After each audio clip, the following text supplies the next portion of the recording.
Hello, ഞാൻ വീട്ടിലിരുന്ന് വെറുപ്പിച്ചപ്പോൾ ഒരാളെ പറഞ്ഞു നമുക്ക് പുറത്ത് പോവാം, ബേബിക്കൊരു സർപ്രൈസ് തരാമെന്ന് പറഞ്ഞു.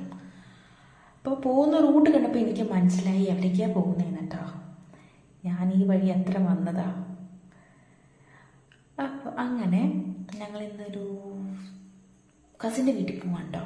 അവിടെ വീണൊരു സർപ്രൈസ് ഉള്ളത് എന്താണെന്നല്ലേ, നമുക്കത് അവിടെ പോയിട്ട് കാണാം. നല്ല രസമുണ്ട് ഇതിൽ പോകാനായിട്ട്. ഇവിടെ ഫുൾ പച്ചപ്പും കാര്യങ്ങളൊക്കെയാണ്. എനിക്ക് മാസത്തിൽ ഒരു ദിവസമെങ്കിലും ഇവിടെ വന്നില്ലെങ്കിൽ ഒരു വല്ലാത്തൊരു ബുദ്ധിമുട്ടായിരിക്കും കേട്ടോ. അപ്പോൾ ഞാൻ ഇടയ്ക്കിടയ്ക്ക് ഇങ്ങനെ ഇവിടെ വരും. ഇവിടെ വന്നു കഴിഞ്ഞാൽ ടൈം പോണതേ അറിയില്ല. നല്ല രസമാണ്.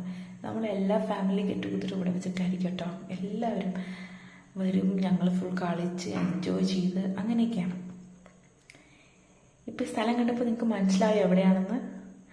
അതേ, മാമാടെ വീട്ടിൽ. ഇതാണ്ടോ മാമാടെ വീട്. അങ്ങനെ ഞങ്ങളിവിടെ എത്തി. ഇവിടെ വന്നു കഴിഞ്ഞാൽ കുറേ പെറ്റ്സ് ഉണ്ട്. ഇതാ പുറത്ത് കണ്ടോ ഒരു ആടിൻ്റെ ഇത് കണ്ടു. ഇതാ കണ്ടോ കോഴികൾ, കുറേ കോഴികളുണ്ട്. ഇന്നൊരു ഗസ്റ്റായിട്ട് മയിൽ വന്നിട്ടുണ്ട് കേട്ടോ, പീക്കോക്ക്. നോക്ക് നോക്ക്, ഒന്നത് ഇവിടെ, പിന്നെ ഒന്നത് വീടിൻ്റെ മുകളിൽ നിൽക്കുന്നുണ്ട് കേട്ടോ. അത് നമ്മൾ സൗണ്ട് കേട്ടപ്പോഴേക്കും, കാറിന് സൗണ്ട് കേട്ടപ്പോഴേക്കും വേഗം പറന്നു പോയി. നോക്ക് നോക്ക്, നല്ല രസമില്ലേ?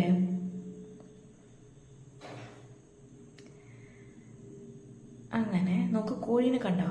കുറേ കോഴിയുണ്ട്, കുറേ താറാവുണ്ട്, മുയലുണ്ട്. കണ്ട, ഇതാണ് കേട്ടോ എൻ്റെ ബെസ്റ്റ് ഫ്രണ്ട്, എൻ്റെ ക്യാറ്റ്. എനിക്ക് ഭയങ്കര ഇഷ്ടമാണ് ഇവനെ. ഇവന് ഞാനും ഭയങ്കര ഫ്രണ്ട്സ്. അവൻ ഭയങ്കര പാവമാണ് കേട്ടോ. അവനല്ല, അവളാണ്, എൻ്റെ ഗേൾ ഫ്രണ്ടാണ്. അപ്പോൾ ഇവിടെ വന്നപ്പോഴാണ് ആ സർപ്രൈസ്. എൻ്റെ ഗേൾ ഫ്രണ്ടിന് 2 ബേബീസ് ഉണ്ടായി, ട്വിൻസ്. അപ്പോൾ അവരെ കാണാൻ വേണ്ടി പോവാണ്ടോ. നോക്ക്, ഇവിടെ ഒളിച്ചിരിക്കുക. 10 ഡേയ്സായി അവരുണ്ടായിട്ട്. ഇത് നോക്ക് നോക്ക്, കണ്ടോ, ഒരു ബ്ലാക്കും ഒരു വൈറ്റും. ഞാൻ എടുക്കാൻ നോക്കി, പക്ഷെ അവർ വന്നില്ല. നോക്ക് നോക്ക്, ഞാൻ തൊടാനൊക്കെ നോക്കുന്നുണ്ട്, പക്ഷെ മാധ്യമോ മേടിച്ച് ഞാൻ അവിടെ ഇതാക്കിയിട്ട് വന്നു. അത് കഴിഞ്ഞിട്ട് ഇനി വേറെ സാധനം കാണിച്ചു തരാം. ഇതോ അവിടെ നോക്ക് നോക്ക് നോക്ക്, കണ്ടോ? കണ്ടോ നിങ്ങൾ? നോക്ക്, അങ്ങടേക്ക് നോക്ക്, ദൂരെ കോഴികളുണ്ട് കേട്ടോ. അവിടെ കോഴികളുടെ ഫീഡ് കഴിക്കാൻ വേണ്ടിയാണ് ഈ പീക്കോക്ക് വരുന്നത്. കണ്ട കണ്ട കണ്ട, എനിക്ക് കോഴികൾ ഭയങ്കര ഇഷ്ടമാണ് കേട്ടോ. ഞാൻ ഈ കോഴികളുടെ പുറകെ പോകുമ്പോൾ അവരുടെ വിചാരം എന്താ, ഞാൻ കറി വെക്കാനാ വരേണ്ടതെന്നാണ്. പക്ഷേ കറി വെക്കാനൊന്നുമല്ല, എനിക്കിവരെ ഓടിച്ചിടുമ്പോൾ ഒരു നല്ല ഇഷ്ടമാണ്. ഞാൻ ചിക്കു ഇല്ലാണ്ട് ചോറ് കഴിക്കില്ല കേട്ടോ. അതുകൊണ്ടാണോന്നും അറിയില്ല, എനിക്ക് കോഴികൾ ഭയങ്കര ഇഷ്ടമാണ്. എന്നെ കാണുമ്പോൾ എല്ലാം ഓടിക്കളയാണ്. ശരി, നിന്നെ ഞാൻ പിന്നെ പിടിച്ചോളാം. ഇതാ ഇവിടെ കുറേ ഡക്ക് ഉണ്ട് കേട്ടോ. ഡക്കൊക്കെ ഇങ്ങടേക്ക് വരാതിരിക്കാൻ വേണ്ടി നെറ്റിട്ട് വെച്ചേക്കാം കേട്ടോ മാമ. അതിൻ്റെ ഉള്ളിൽ കുറേ കോഴിക്കുഞ്ഞുങ്ങളുണ്ട്. ഇതൊക്കെ കണ്ടോ, കോഴി കണ്ടോ? പല ഈ ഗ്രൂപ്പുള്ള കോഴികളുണ്ട് കേട്ടോ ഇവിടെ. ഇതൊക്കെ കണ്ടോ, ഡക്ക് തന്നെ ഉണ്ടോ?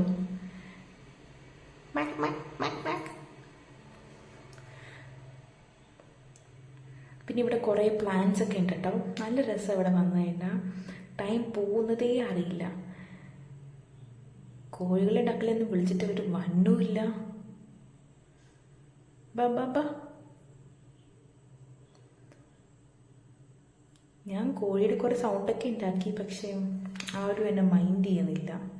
എല്ലാവരും എന്നെ കണ്ടപ്പോൾ പേടിച്ച് ഓടി.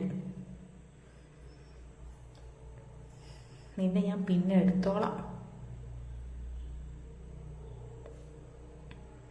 പിന്നെ ഞാൻ കുറച്ച് നേരം ഇതിൽ കൂടി അതിൽ കൂടിയൊക്കെ ഇങ്ങനെ നടക്കുകയാണേ. ഇവിടെ കുറേ സ്ഥലമുണ്ട് നടക്കാനൊക്കെ ആയിട്ട്. അപ്പം ഞാൻ ഇങ്ങനെ നടക്കുകയാണ്. ഇവിടെ നിന്ന് അങ്ങോട്ടേക്ക് ഓടും, അവിടെ നിന്ന് ഇങ്ങോട്ടേക്ക് ഓടും. കോഴികൾ ഒന്നും കാണാനില്ല, എല്ലാം കൂട്ടിക്കയറി എന്നാ തോന്നണേ. അതിവിടെ ഒരെണ്ണമുണ്ട്, ഇവിടെ ഒരെണ്ണമുണ്ട്, ഇവിടെ പോയി പിടിക്കാം. അത് എന്നെ കണ്ടപ്പോഴേക്ക് ഓടി. നിക്കടി കോഴി അവിടെ, ഞാൻ നിന്നെ ഇന്ന് പിടിച്ചിട്ട് തന്നെ കാര്യം. എല്ലാം കൂട്ടിക്കയറി കേട്ടോ. ശരി,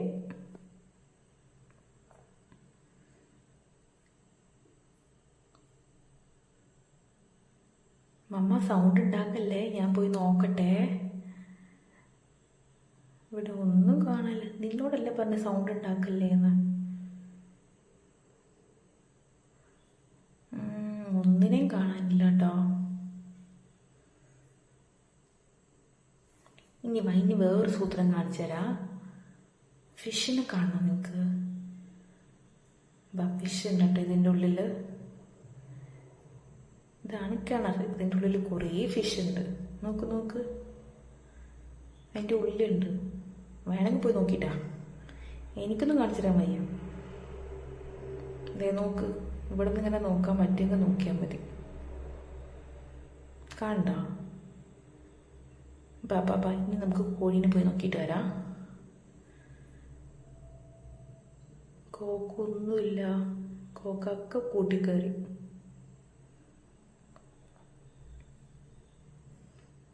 മഴ പെയ്തുകൊണ്ട് ഇതാ ഒരു കോഴി നിക്കടി അവിടെ. ഞാൻ ഒന്ന് സ്നേഹിക്കാൻ വേണ്ടിയിട്ടാണ്, കറി വെക്കാനല്ല. ബാ സുന്ദരി പെണ്ണെ വാടി. ഇപ്പം ഞാൻ വീണേനെ. ശരി, നിന്നെ ഞാൻ പിന്നെടുത്തോളാം.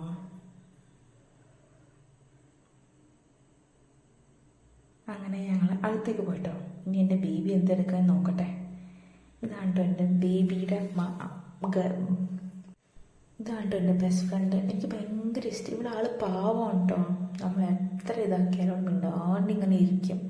സാധാ പൂച്ചയൊക്കെ നമ്മൾ കണ്ടു കഴിഞ്ഞാൽ മാന്തൊക്കെ ചെയ്യില്ല. ഇവളങ്ങനെയും ചെയ്യില്ല. നമ്മൾ എത്ര ഇതാക്കിയാലും ഭയങ്കര സൈലൻ്റ് ആയിട്ടിരിക്കും. ഞാൻ കുറേ വെറുപ്പിക്കാനൊക്കെ നോക്കി, പക്ഷെ ആൾ പാവമാണ്. ഞാൻ കിടന്നും ഇരുന്നൊക്കെ അവളെ വെറുപ്പിച്ചു. പക്ഷെ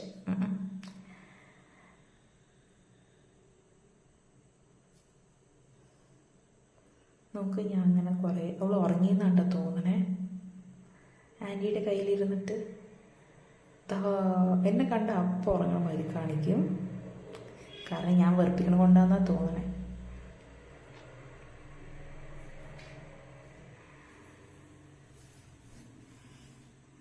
ഞാൻ എപ്പോൾ വന്നാലും ഈ ക്യാറ്റിൻ്റെ പുറകെ കേട്ടോ. എല്ലാവരും എന്നിട്ട് എന്നെ ചീത്ത പറയും, ക്യാറ്റിൻ്റെ അടുത്ത് പോകണ്ടെന്ന് പറയും. പക്ഷെ ഞാൻ പോവും. കാരണം ഇവളെൻ്റെ ബെസ്റ്റ് ഫ്രണ്ട് അല്ലേ.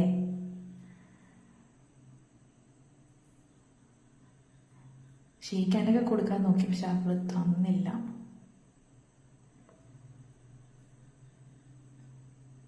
ഞാൻ കുറേ പാട്ടൊക്കെ പാടി കളിപ്പിച്ചിട്ടോ. പക്ഷെ അവൾ മൈൻഡ് ചെയ്യാനുള്ള എന്തോ ദേഷ്യത്തിലാണ്. ഞാൻ ബേബി സെറ്റായിട്ട് ഇപ്പോഴല്ലേ കാണാൻ വന്നത്, കുറേ ദിവസം കഴിഞ്ഞിട്ടല്ലേ വന്നത്. ചിലപ്പോൾ അതിൻ്റെ വഴക്കായിരിക്കും. ചോരയുടെ മുത്തേ, നീ എന്നോട് പിണങ്ങല്ലേടാ. വാ. അവൾ അടുക്കണില്ല കേട്ടോ. അമ്പിനും വില്ലിനും അടുക്കണില്ല. ശരി, ഞാനകത്തേക്ക് പോകണം. നീ വന്നാൽ മതി. ഇനിയാണ് ഇത് മാമയുടെ വീടാട്ടോ. മാമയുടെ പുതിയ വീടാണ്. ഇത് പ്രയർ റൂം. ഇവിടെ നമ്മൾ വരുമ്പോൾ നിസ്കരിക്കുകയൊക്കെ ചെയ്യാം.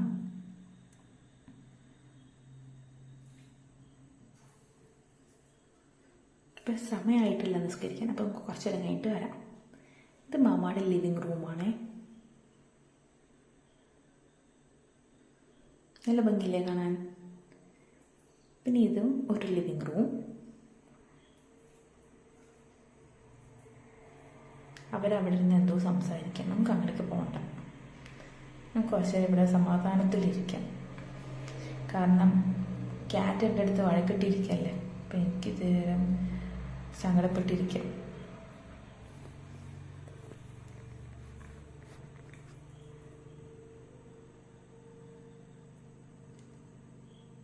ഒന്ന് പോയി നോക്കിയിട്ട് വന്നാലോ അവളെ. അവളകത്ത് പോയോ പുറത്താണോ എന്തോ കാണണ്ട. എവിടെയോ ഒളിച്ചിരിക്കാണ്ടോ. സോഫയുടെ അടിയിലാണോ? നോക്ക്, ഇതെന്താന്ന് മനസ്സിലായോ? ഇതാണ് തേങ്ങ. പിന്നെ ഞങ്ങൾ അവിടെ നിന്ന് ചായയൊക്കെ കുടിച്ചിറങ്ങി. ഇനി ഞങ്ങൾ വേറൊരു കസിൻ്റെ വീട്ടിൽ പോകണ്ടോ. അവിടെ ചെന്നപ്പോൾ ഹയത്താത്ത എനിക്ക് ബാറ്റും ബോളൊക്കെ എടുത്ത് എന്നിട്ട് കളിക്കാൻ. പിന്നെ കുറച്ച് നേരം ഹൈത്താത്തോടൊപ്പം കളിച്ചു. പിന്നെ കുറച്ച് നേരം ജീപ്പ് ഓടിച്ചു. ഇത് ഹൗവത്താത്ത, അത് ഹൈത്താത്ത പഠിക്കുകയാണ്. അപ്പം ശരി, ഞാൻ ഡിസ്റ്റർബ് ചെയ്യണ്ടെന്ന് പറഞ്ഞ് പോകും.